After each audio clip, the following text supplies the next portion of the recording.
আল্লাহ খাস করে এই দেশের তিনবারের প্রধানমন্ত্রী আপসহীন দেশ নেত্রী বেগম খালেদা জিয়া এই দেশের জন্য অনেক ভালো অবদান রেখেছেন, ভালো কাজ করেছেন। আজকে মৃত্যু শয্যায় পড়ে আছেন, সংকটময় মুহূর্তে হসপিটালের বেডের মধ্যে কাতরাচ্ছেন। আল্লাহ তার জন্য দোয়া করি, অতি দ্রুত আপনি তাকে পরিপূর্ণ সুস্থতা দান করেন। আল্লাহ আমরা তো জানি আপনি সব ডাক্তারের বড় ডাক্তার, আপনি আল্লাহ ডাক্তার সেজে যেখানে চিকিৎসা করবেন ওই জায়গায় দুনিয়ার কোনো ডাক্তারের প্রয়োজন হয় না। দুনিয়ার সব ডাক্তার যখন ফেল পড়ে ওই জায়গায় আপনি আল্লাহ আপনার চিকিৎসা শুরু হয়ে যায়। আল্লাহ আপনি তো কুন ফায়াকুন, যা বলেন যা ইচ্ছা করেন তাই হয়ে যায়। আল্লাহ হাজারো মানুষ নিয়ে আপনার কাছে দোয়া করি, আল্লাহ বেগম খালেদা জিয়াকে আপনি অতি দ্রুত পরিপূর্ণ সুস্থতা দান করেন। আল্লাহ তার শরীরের ভেতরে যত পয়জন রয়েছে, ভাইরাস রয়েছে, বিগত দিনে জালিমের জুলুমের শিকার হয়ে দীর্ঘদিন ধরে তিনি জেলের মধ্যে বন্দী ছিলেন। আল্লাহ জালিমের জুলুমের শিকার হয়ে তার শেষ জীবনে এসে পৌঁছেছেন। আল্লাহ তার জন্য দোয়া করি, তার উপরে খাস রহমত নাজিল করেন। আল্লাহ আপনি অতি দ্রুত তাকে পরিপূর্ণ সুস্থতা দান করেন। আল্লাহ আবার স্বাভাবিক জীবনে ফেরার মতো তৌফিক দান করেন। আল্লাহ খাস করে বাংলাদেশের এই ক্রাইসিস মুহূর্তে, টার্নিং পয়েন্টে, অন্তত আগামী নির্বাচন পর্যন্ত জাতি গণতান্ত্রিক ধারায় ফিরে যাওয়ার আগ পর্যন্ত ঐক্যের প্রতি খালেদা জিয়ার মতো মানুষ বাংলাদেশের দলমত নির্বিশেষে সবাই যাকে ভালোবাসে, আল্লাহ সেই মানুষটার বর্তমানে এই দেশে উপস্থিতি থাকা বিশেষ প্রয়োজন। আল্লাহ আপনার কাছে দোয়া করি আপনি তাকে পরিপূর্ণ সুস্থতার সহিত বেঁচে রাখেন। আল্লাহ জালেমের জুলুমের শিকার হয়ে কোরআনের পাখি শহীদ আল্লামা দিলওয়ার হোসাইন সাইদি অর্ধশত বছর যিনি কোরআনের মাহফিলে আলোচনা করলেন, যার আলোচনা শোনার পরে হাজারো মানুষ কালেমা পড়ে মুসলমান হলো, ওই আল্লামা সাইদিকে জেল থেকে বের করে হসপিটালে ভর্তি করে ইনজেকশনের সিরিজে বিষ ঢুকাইয়া ওই জালিমেরা শহীদ করে দিল। আল্লাহ ওই আল্লামা সাইদির কবরটাকে আপনি জান্নাতের বাগান বানায়া দেন। আল্লাহ তার অতীত জীবনের গুনাহগুলোকে মাফ করে দেন। আল্লাহ তার জীবনের ভালো কাজগুলোকে কবুল করে নেন। এই দেশের জন্য, রাষ্ট্রের জন্য, জনগণের জন্য যত ভালো ভালো কাজ করেছে আল্লাহ আপনার সন্তুষ্টির জন্য কবুল আর মঞ্জুর করে নেন। আল্লামা সাইদির কবরটা জান্নাতের বাগান বানায়া দেন। আল্লাহ তার কবরের ভেতরে জান্নাতের বিছানা বিছায়া দেয়। আল্লাহ হাসরের ময়দানে আল্লামা সাইদির সঙ্গে আমাকে দেখা করার মতো আমাদেরকে তৌফিক দিয়ে দেন। আল্লাহ বাংলাদেশে নিরপরাধ মানুষদেরকে ফাঁসির দড়িতে ঝুলিয়ে হত্যা করা হলো।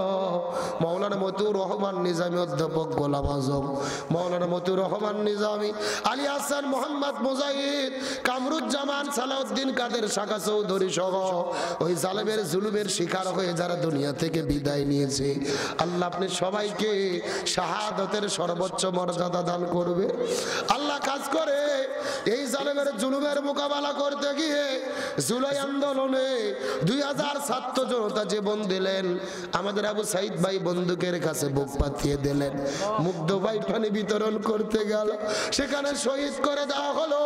কত ছাত্র জীবন দিল, কাউকে মেরে আগুন দিয়ে পুড়াইয়া ফেললেন। আল্লাহ জুলাই আন্দোলনে যারা জীবন দিয়ে বিদায় নিয়েছে, আল্লাহ আপনি সবাইকে শাহাদতের সর্বোচ্চ মর্যাদা দান করেন। আল্লাহ আপনার কাছে দোয়া করি 33,000 ছাত্র জনতা অসুস্থ, আল্লাহ আপনি তাদেরকে পরিপূর্ণ সুস্থতা দান করেন। আল্লাহ আজকের মাহফিলে 1 টাকা থেকে শুরু করে হাজার হাজার টাকা পর্যন্ত যারা দান করেছে, যারা যেই নিয়তে দান করেছে, তাদের সেই নিয়াতগুলোকে কবুল আর মঞ্জুর করেন। আল্লাহ আপনার কাছে দোয়া করি আজকের মাহফিল যেই মাদ্রাসার মাহফিল, এই মাদ্রাসা কমিটির সভাপতি, সেক্রেটারি, ক্যাশিয়ার, যত সদস্য আছে সবাইকে কবুল করে নেন। 1 টাকা থেকে শুরু করে হাজার হাজার টাকা পর্যন্ত যারা দান করলেন, যারা যেই নিয়তে দান করেছে, মনের নেক মাকসাদ গুলোকে মঞ্জুর করে নেন। আল্লাহ যার মাধ্যমে দাওয়াত গ্রহণ করে এই মাহফিলে এসেছিলাম, আব্দুল কাদের বাস্তববাদী ভাইয়ের জন্য দোয়া করি। আল্লাহ ভাইয়ের কণ্ঠকে কোরআনের ময়দানে বিশ্বভাই কবুল করেন। আল্লাহ তার বাবা অসুস্থ, তাকে সুস্থ করে দেন। আল্লাহ আমাদের সবাইকে দিনের পথে পরিচালিত হওয়ার মতো তৌফিক দেন। সর্বশেষ ফরিয়াদ করে বলি, কত মানুষের জানাজার নামাজ আমরা পড়েছি, কত মানুষের কবরে দুহাত দিয়ে মাটি দিয়েছি। একদিন আমরা বিদায় নিয়ে চলে যাব। যেদিন বিদায় নিয়ে চলে যাব, দিনটা যেন জুমার দিন হয়, মাসটা যেন রমজান মাস হয়। এই পৃথিবী থেকে বিদায় নেওয়ার সময় আমাদের সবার জবানে জারি করে দেবেন মধুর কালেমা লা ইলাহা। আমার বন্ধুগণ, মুসলমান ভাইরা, গভীর মনোযোগ। তাহলে নবীর যেমন মানে আল্লাহ ফরজ করে দিলেন, 1 নম্বর কারণ হলো নবী শ্রেষ্ঠ আদর্শ, 2 নম্বর নবী শ্রেষ্ঠ চরিত্র, আর 3 নম্বর কারণটা কি, এই সম্পর্কে আমার আল্লাহ তাআলা কোরআনের মধ্যে কত চমৎকার করে বলেন, ওয়া মা আরসালনাকা ইল্লা রাহমাতাল লিল আলামিন। সূরা আম্বিয়া 17 নম্বর পারার 13 নম্বর পৃষ্ঠার 6 নম্বর লাইন 107 নম্বর আয়াতে কারিমা।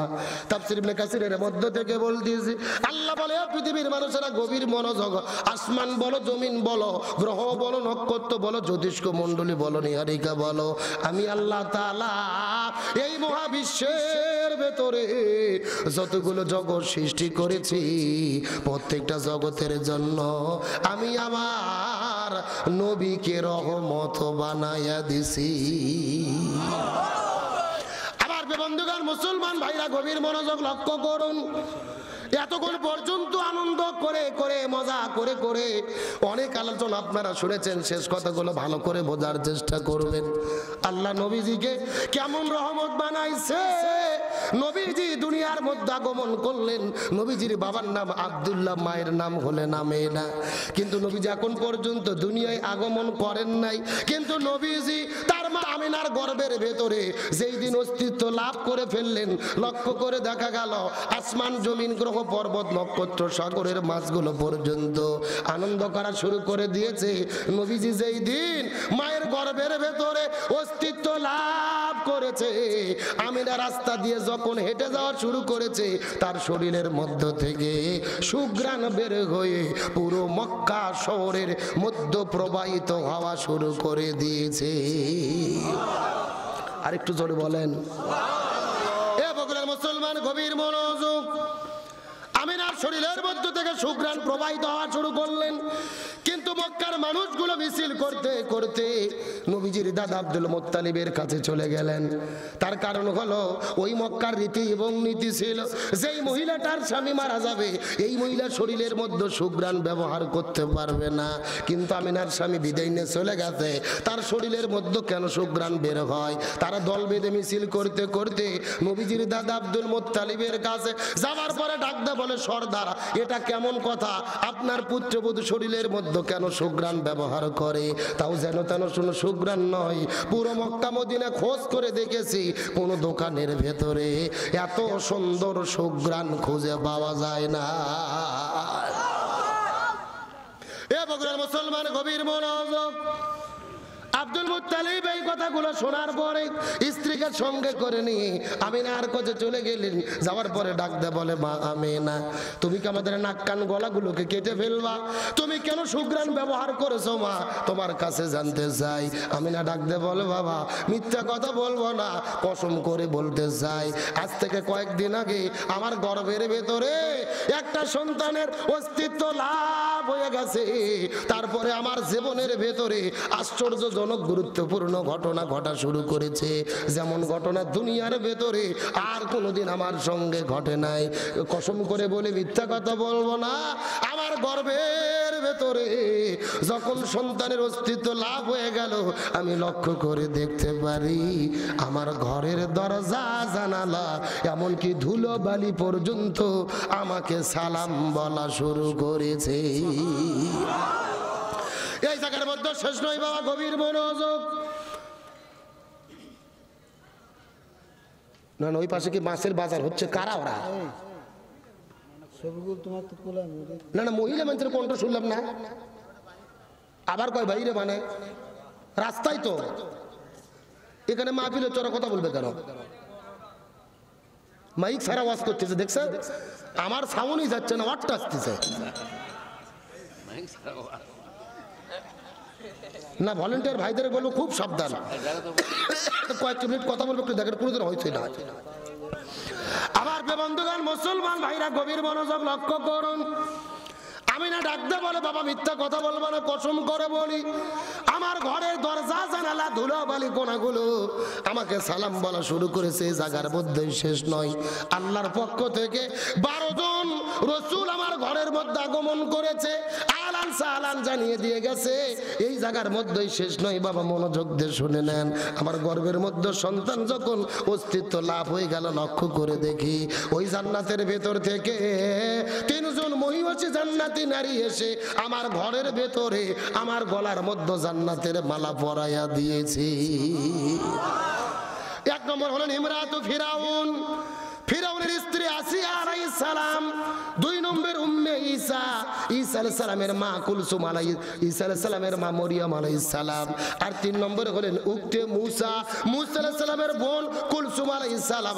এই 3 জন মহিষী নারী জান্নাতের মধ্য থেকে জান্নাতের মালাগুলো আনার পরে আমার গলার মধ্যে পরাই দিয়ে ডাক দে বলে, আমিনা তুমি কোনো যেন তেন কোনো মহিলা নয় রে, তোমার গর্ভের ভেতরে আল্লাহ যেই সন্তান প্রেরণ করতেছে এই সন্তানটাই হবে আখিরি জামানার পয়গম্বর। এই কথা বলার পর আমিনা ডাকতে বলে, বাবা এখানে শেষ নয়, আমি কাকের মধ্যে কলস নেওয়ার পরে ঘর থেকে বের হয়ে যখন কূপের মধ্যে পানি আনার জন্য কূপের কাছে চলে গেছি, যাওয়ার পরে লক্ষ্য করে দেখি ওই কূপের ভেতর থেকে পানিগুলো টকবক টকবক টকবক টকবক করে কূপের মুখের কাছে চলে এসেছে। আসার পরে ডাকতে বলে, আমি না তোমার এত কষ্ট করতে হবে না রে বা, তোমার গর্ভের ভেতরে আল্লাহ তাআলা প্রেরণ করেছেন আখেরি জামানার পয়গম্বর। তুমি আমি না যদি হুকুম করো আমরা কূপের পানি তোমার ঘরের দরজায় যেতে চাই। আর একটু জোরে বলেন না সুবহানাল্লাহ।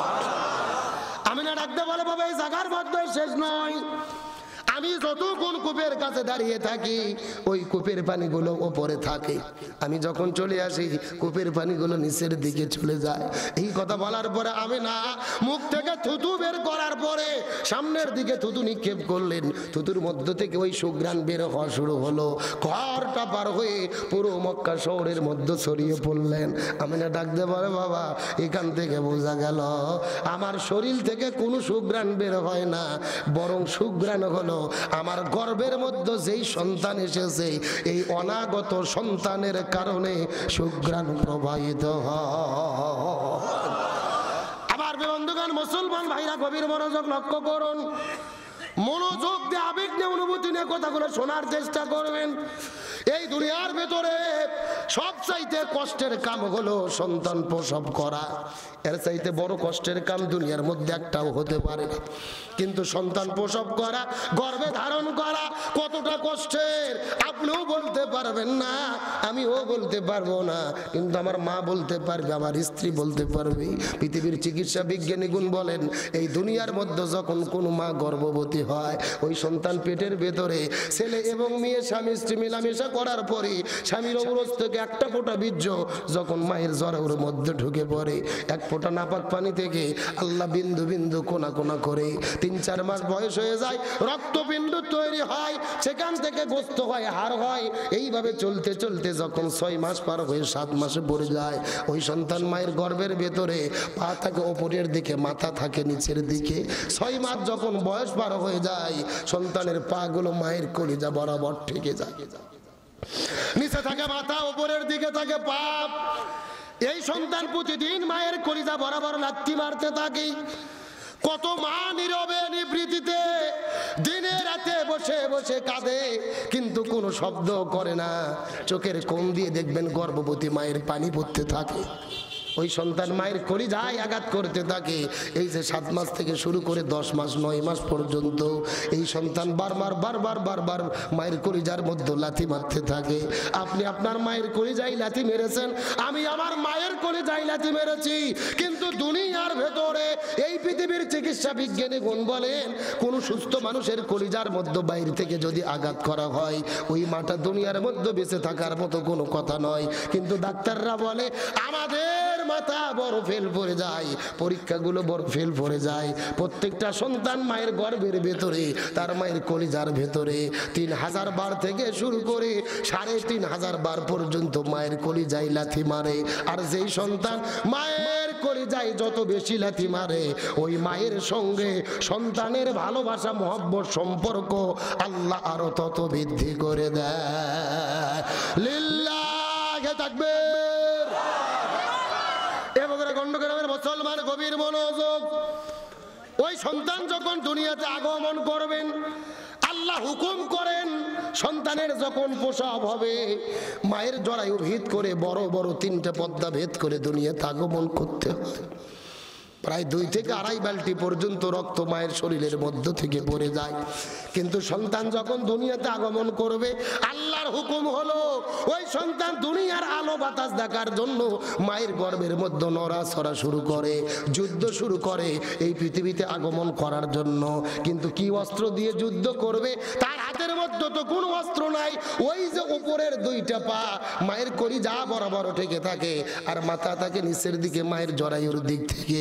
ওই পাগুলো কলজায় ধাক্কা দেয়, আর বারবার পেছন দিক থেকে চারা দিয়ে শক্তি করে দুনিয়াতে আগমন করতে থাকে। কত মা দুনিয়ার ভেতরে সন্তান প্রসবের যন্ত্রণা সহ্য করতে পারে নাই, এই দুনিয়া থেকে বিদায় নিয়ে চলে গেছে। পৃথিবীর চিকিৎসা বিজ্ঞানীগণ বলে অন্তত 90% মহিলা সন্তান প্রসব করার সময় সন্তান যখন কলিজায় জোরে জোরে ধাক্কা মারে, কোনো মা সেন্সলেস হয়ে যায়, অজ্ঞান হয়ে পড়ে যায়। কিন্তু ডাক্তাররা বলে আমাদের হিসেবে মিলাইতে পারি না। ওই সন্তান দুনিয়াতে আগমন করার পরে মনে হয় সন্তান এসেছে, মা মারা গেছে, অজ্ঞান হয়ে সেন্সলেস হয়ে পড়ে গেছে।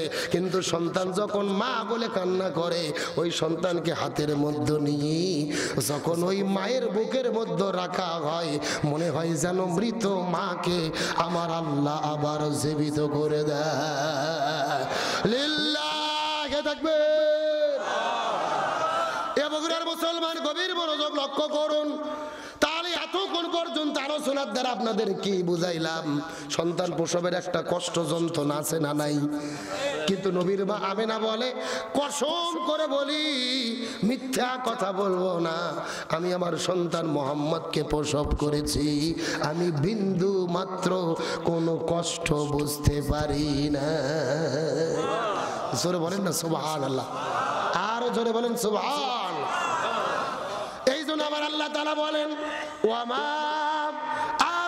আরসালনাকা ইল্লা রাহমাতাল লিল আলামিন। তাহলে চিৎকার করে বলেন, ওই নবীর সম্মান মর্যাদা কম না বেশি? আরো জোরে বলেন। এখন ওই নবীকে যদি আমরা অনুসরণ করি, ওই নবীর আদর্শ মানি, ওই নবীতে জীবন পরিচালনা করি, আমাদের মান সম্মান ইজ্জত বৃদ্ধি করে দেবে কে?